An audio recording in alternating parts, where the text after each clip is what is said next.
Je m'appelle Cyril Mazure, je suis cadre technique national à la Fédération française de triathlon.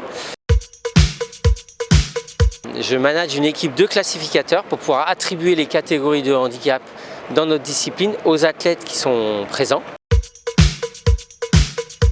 Donc les athlètes ne sont pas classés dans les catégories en fonction de leur handicap, mais en fonction du score qu'ils obtiennent. Et ce score, il est le reflet de l'impact du handicap sur la pratique du paratriathlon.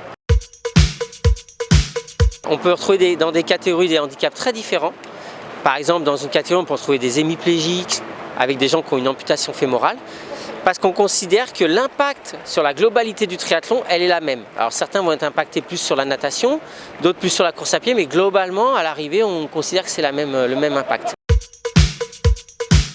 Quelqu'un qui va se retrouver plutôt en haut en termes de points d'une catégorie par rapport à quelqu'un qui se retrouve plutôt en bas en termes de points dans la même catégorie, ça veut dire que l'impact du handicap, il est un peu plus important pour l'un que pour l'autre. Pour autant, ils sont dans la même catégorie.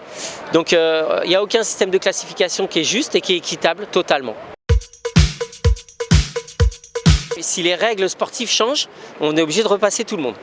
Deuxièmement, si l'athlète a un handicap évolutif, par exemple les scléroses en plaques, par exemple pour ce qui est des cas visuels et dégénérescence visuelle, on est amené à les revoir en classification.